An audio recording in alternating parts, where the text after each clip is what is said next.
history records the story of COVID-19 pandemic, which has thrust our world into a peculiar, unprecedented unknown. It will tell a story of heartbreak and fear and a Queensland confronted with a startling new normal.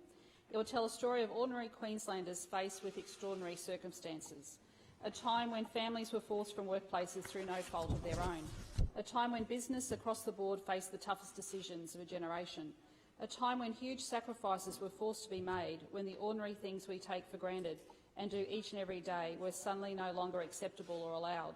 But, Mr Speaker, the story of COVID-19 will also speak of resilience and of preparedness and of steadfast, decisive action which saved lives at the same time we were forced to sacrifice livelihoods, of staring down an invisible enemy and in doing so making tough, necessary but heartbreaking, difficult decisions to ensure Queensland had a chance of winning the battle against that enemy.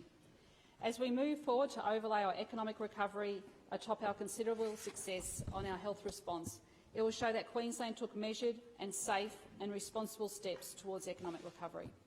Today I can announce and outline Queensland's measured, responsible strategy for the economic recovery, our plan to unite and recover for Queensland jobs. This strategy will inform future actions we take to support jobs as we consult directly with businesses and unions through a new Queensland Industry Recovery Forum that will report directly to me as Premier. That has been a large part of the point, Mr Speaker, to consult with business and industry at the coalface to plot a path forward, and this is something my government has done determinedly and decisively. The announcements I am making today are a direct result of engagement with industry representatives, including from small business, manufacturing, tourism, mining, agriculture, hospitality, construction, housing and property. The clear message from our business and industry and union leaders is that the Queensland Government's economic support needs to be directed at investment that will grow and diversify Queensland's economy into the future. Because, Mr Speaker, that will save jobs now and over more time create more jobs in more industry. Mr Speaker, that's why we'll be guided by principles to build a more resilient economy in Queensland, invest in productive infrastructure, build our regions based on Queensland's strengths, strengthen the environment for business confidence and investment, and support Queensland communities to be healthier and more united. Mr Speaker, this is an economic framework that will create jobs by focusing on what we are good at and by making more products right here in Queensland.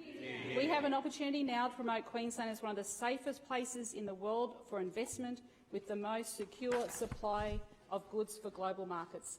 By working together with both government and business investing, we can build a bridge to the other side of this most significant global crisis in generations. This pandemic has demonstrated just how intimately our health and economy are bound together. But in the midst, Queenslanders can take great pride in the effort that they have taken to stare down this invisible foe. They can take great pride in the fact that our frontline army, our doctors and nurses, our police and emergency services have worked tirelessly and professionally to help us get through it. It's true, Mr Speaker, this global pandemic has been at times overwhelming, but here in Queensland we have avoided the worst of what we have seen elsewhere because we look resolutely and firmly around the corner so we could act to avoid the worst. But it's not over, not by a long shot. The health threat continues and we must remain vigilant. The job losses and business closures have been heartbreaking and the pain continues. The recovery will be long and there will be many setbacks. But Queenslanders know tough times. Queenslanders know how to unite and recover and get through these times. As I said, Mr Speaker, we've all experienced devastating natural disasters. And while this unprecedented pandemic has knocked us all around worse than ever before, we will rise to this challenge.